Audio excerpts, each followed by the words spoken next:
Paper 1 पढ़ते रहेंगे, paper 2 last में लिख लूंगा, या ऐसा फोबिया मैं लिख नहीं पाऊंगा, आपको कभी लिखने ही नहीं देगा। You have to overcome that particular phobia, और वो लिख के ही कम होगा। एमसीक्यू लगाने चाहिए, बिल्कुल लगाने चाहिए। क्या इतने लगाने चाहिए? 10,000, 12,000, 15,000? नहीं दोस्त, कुछ भी रिटेन नहीं रहेगा। कल ये ट्रेंड चल गया है कि आईएएस मैगजीन में मैं मार्क लगवा दूंगा, आपको ये मार्क लगवा दूंगा, उसमें से 80 पेज का मार्क लगवा दिया, क्या बेनिफिट है उस चीज़ का? फिर मैगजीन ही पढ़ लो, 20 पेज भी क्यों छोड़ रहे हो? और you have to understand the balance, you have to make balance between static and current affairs.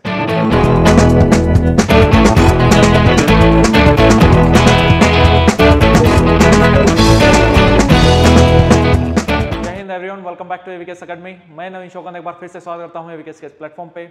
और इस वीडियो में बात करेंगे उन मिस्टेक्स के बारे में जो स्टूडेंट्स अक्सर अपनी प्रिपरेशन के दौरान करते हैं, लेकिन उनको नहीं करनी चाहिए। ऐसे मिस्टेक करने से उनका एग्जाम खराब हो सकता है, उनका जो डिजायर्ड गोल है उसको शायद वो अचीव ना कर पाएं। एक स्टूडेंट को ये तो पता होना ही चाहिए कि उनको कौन कौन सी चीज़ों पे फोकस करना है, इस जर्नी के दौरान क्या उसको पढ़ना है, कैसे पढ़ना है। साथ में ये भी पता होना चाहिए, दूसरों का एक्सपीरियंस से उसको सीखना चाहिए कि अगर मैं ये मिस्टेक करूंगा या इस लाइन पे ओवर फोकस करूंगा या इस चीज़ पे कम फोकस करूंगा तो शायद मेरा एग्जाम नहीं निकलेगा। जी हाँ, अगर आप प्रिपेयर कर रहे हैं फॉर सीएपीएफ असिस्टेंट कमांडर 2025 तो ये वीडियो आपके लिए मोस्ट इंपॉर्टेंट है। अगर आप एग्जाम के लिए सीरियस हैं तो लास्ट तक इस वीडियो को जरूर देखिएगा। हम उन हर इंपॉर्टेंट पॉइंट्स को डिटेल में डिस्कस करेंगे जो आपके एग्जाम के प्रिपरेशन के लिए मस्ट है। तो चलिए स्टार्ट करते हैं। पहले तो हमें यही पता होना चाहिए कि हमारा डिजायर्ड गोल क्या होना चाहिए। हमारा डिजायर्ड गोल पेपर 1 में 140 से 150 के प्लस बीच में होना चाहिए, मिनिमम इतना तो होना ही चाहिए। पेपर 2 में 90 से 100 के बीच में होना चाहिए। अभी इस वीडियो में हम एग्जाम की बात करेंगे, अगर इंटरव्यू की बात करें तो 100 प्लस आपका मिनिमम पर्सनैलिटी टेस्ट में आपके होने चाहिए, तो आप मेरिट में आ पाएंगे और अपनी डिजायर्ड फोर्स को सिलेक्ट कर पाएंगे। तो सबसे पहले अगर मिस्टेक्स की बात करें तो स्टूडेंट्स सबसे बड़ी मिस्टेक जो करते हैं वो सिलेबस को समझे बिना प्रिपरेशन स्टार्ट कर देना, ये सबसे बड़ा ब्लंडर है। क्यों हम देखते हैं कि यूपीएससी के एग्जाम्स में सिलेक्शन रेट 0.1% ही रह जाता है? उसका सबसे बड़ा रीजन यही है कि आधे स्टूडेंट्स को तो यही नहीं पता सिलेबस क्या है, उसको पढ़ना कैसे है। तो आपकी ड्यूटी बनती है सबसे पहले आप सिलेबस को डिटेल में अंडरस्टैंड कीजिए। आपको पता होना चाहिए कि मेरे लिए पॉलिटी इंपॉर्टेंट है, पॉलिटी और इंटरनेशनल रिलेशन से इतने क्वेश्चन आते हैं, ये कैसे पता चलेगा? पीवाईक्यू एनालिसिस से पता चलेगा। आपको पता होना चाहिए ज्योग्राफी भी इंपॉर्टेंट है, इकोलॉजी इन्वायरमेंट भी इंपॉर्टेंट है। इकोलॉजी और इन्वायरमेंट का कितना दायरा सीएपीएफ के लिए इंपॉर्टेंट है? क्या मुझे सिविल सर्विसेज वाला पढ़ना है या मुझे बिल्कुल नेग्लेक्ट करके मैं सब्जेक्ट को छोड़ के जा सकता हूं? आंसर है नहीं। ना आपको इतना पढ़ना जितना सिविल सर्विसेज में आता है, फिर आप वही एग्जाम दे लो। इस एग्जाम के लिए क्यों प्रिपेयर कर रहे हो? हर एग्जाम की अलग डिमांड होती है, हर एग्जाम का अलग नेचर होता है, हर एग्जाम का एक डेडिकेटेड सिलेबस होता है, एक पैटर्न होता है, and you have to understand this point. इस चीज को आप वेरीफाई कर सकते हैं या समझ सकते हैं थ्रू पीवाईक्यूज। आप प्रॉपर पीवाईक्यूज को अपने नजरों के सामने रखिए, आपको पता रहेगा कि हाँ इस सब्जेक्ट से इतने क्वेश्चंस आते हैं। Economy is important. बहुत सारे स्टूडेंट्स से ब्लंडर करते हैं कि इकोनॉमी जैसा इंपॉर्टेंट सब्जेक्ट जो आज के समय में 12 से 13 क्वेश्चंस की वेटेज रखता है उसको छोड़ के चले जाते हैं। दोस्त, अपने 26 नंबर तो ऐसे ही गवा दिए। अब थोड़ा भी पढ़ लेते तो 10 नंबर तो आ जाते 26 में से। सेम साइंस पे मुझे जनरल साइंस में कितना फोकस करना है, टेक्नोलॉजी में जाना है तो कितना डीप मुझे टेक्नोलॉजी में जाना है। डिफेंस टेक्नोलॉजी आपके एग्जाम के लिए इंपॉर्टेंट है। क्या बायोटेक्नोलॉजी से क्वेश्चन आते हैं? मुश्किल से 1 क्वेश्चन 2 क्वेश्चन। क्या नैनो टेक्नोलॉजी से क्वेश्चन आते हैं? मुश्किल से 1 क्वेश्चन गलती से आ गया तो आ गया, लेकिन आप उसको लेके परेशान रहेंगे और न्यूटन के लॉ आपको बेसिक लॉ आपको नहीं पता है तो फिर वो चिंता का विषय है। तो you have to make balance between the important topics, core topics और नॉन कोर टॉपिक्स।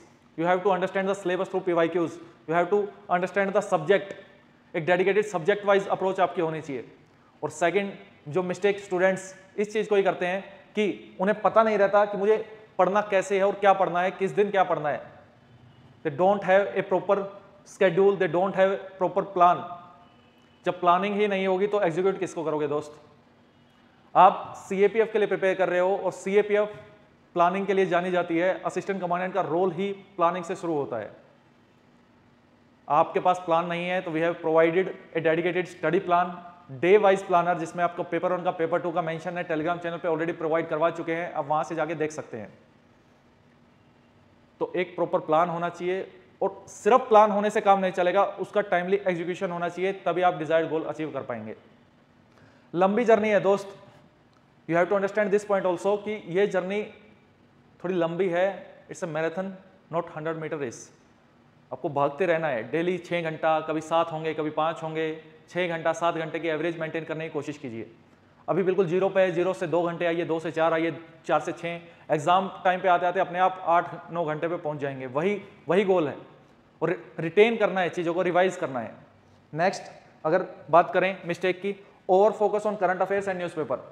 जी हाँ, ये ब्लंडर स्टूडेंट्स करते हैं, करंट अफेयर में घुसते रहेंगे, 10-10 मैगजीन पढ़ते रहेंगे, आईएएस मैगजीन्स पढ़ते रहेंगे। IAS magazines are important for paper 2 topics, और वो भी पूरी मैगजीन इंपॉर्टेंट नहीं है दोस्त।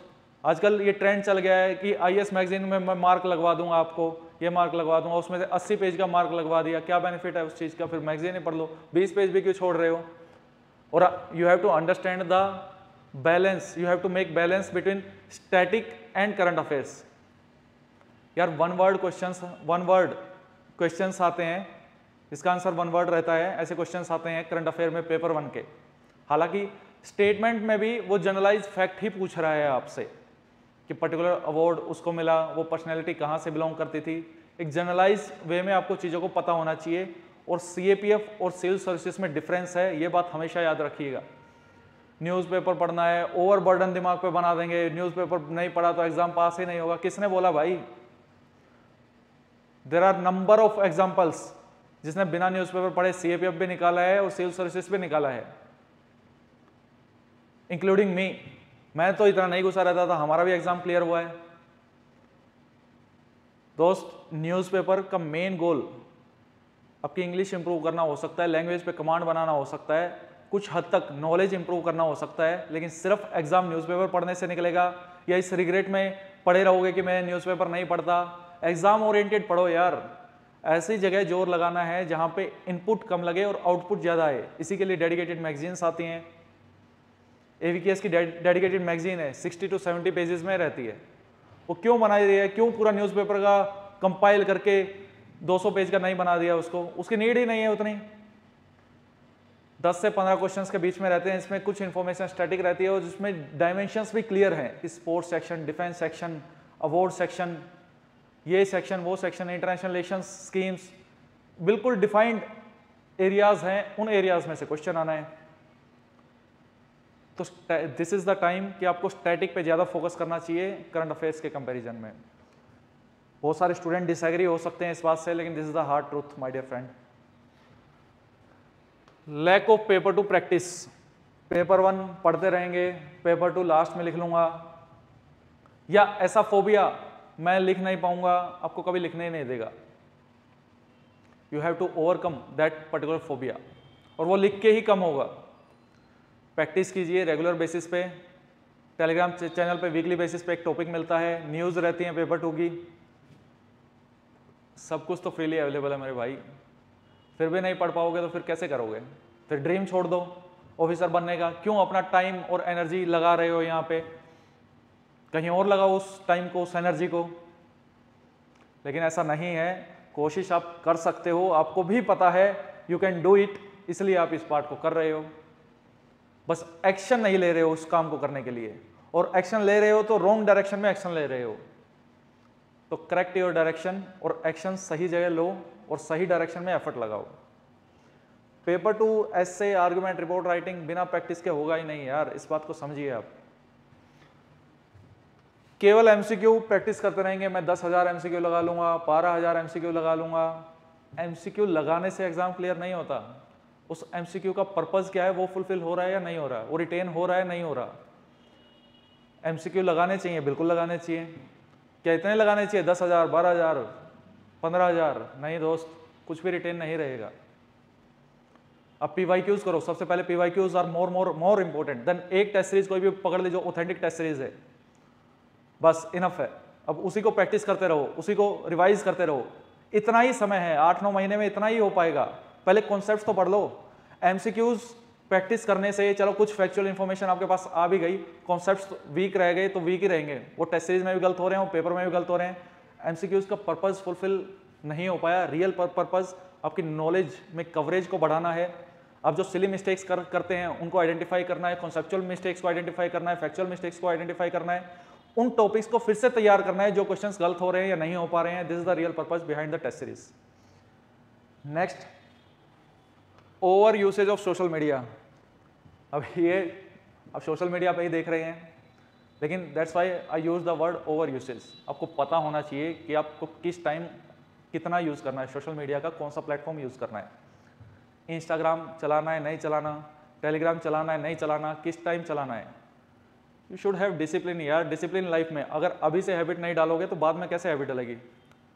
सर बाद में तो ट्रेनिंग में सब डिसिप्लिन हो जाएगा। ट्रेनिंग तक पहुंचोगे तो तभी जब डिसिप्लिन वे में प्रिपरेशन करोगे। वहाँ का रास्ता यहीं से होके जाता है। तो जो चीज़ आपकी प्रिपरेशन में हर्डल बन रही है हटाओ यार उसको। And you have to regulate your social media usage. Procrastination, आज नहीं कल करूँगा, कल नहीं परसों करूँगा, परसों नहीं बाद में करूँगा, स्पेशली फॉर पेपर 2 या ग्रामर वाला पार्ट या मैथ्स रीजनिंग की प्रैक्टिस। दोस्त ऐसे कल पे टालते रहोगे तो वो कल कभी आएगा ही नहीं। आपने सबने कहावत सुनी है, कल करे सो आज कर, आज करे सो अब, पल में परले हो जाएगी, उस काम को करेगा फिर कब। ये जितनी भी कहावतें बनी हुई हैं या कोई भी फ्रेज बनी हुई है वो ऐसे नहीं बन गई है। उसकी इंपॉर्टेंस है, हिस्टोरिकल इंपॉर्टेंस है, वो प्रैक्टिकल है, वो तभी एग्जिस्ट कर रही है आज के समय में। दोस्त उठ, एक्शन ले, प्लान देख, फॉलो कर। कहीं दिक्कत आ रही है तो we are here to help you यार, and this is the right time कि आपको एक्शन लेने की नीड है। अदरवाइज ये 8 पॉइंट पे फोकस करते रह जाओगे। क्या? ब्लेम करना दूसरों को बस। मेरे पास इनफ रिसोर्सेज नहीं थे शायद मैं इसलिए नहीं कर पाया, मेरे पास रिजर्वेशन नहीं था मैं इसलिए नहीं कर पाया, मेरे पास गाइडेंस नहीं थी, मेरे पास पैसे नहीं थे, घर में माहौल नहीं था, मेरे स्टडी ग्रुप नहीं था, प्रॉपर बुक्स नहीं थी, बुक्स में जो दिया हुआ था वो सही से मुझे याद नहीं हो रहा था। ये सारे ब्लेम गेम में खेलते रहोगे एंड पीपल डोंट केयर यार, ट्रस्ट मी। इस समाज को कुछ फर्क नहीं पड़ेगा आप क्या रीजंस दे रहे हो। अल्टीमेटली आपके एफर्ट्स मैटर करेंगे, आपका रिजल्ट मैटर करेगा, आपके लिए, आपकी फैमिली के लिए, आपके वेल विशर के लिए। दोस्त अभी भी देर नहीं हुई है, अभी भी टाइम है और एक्शन लेने का टाइम है।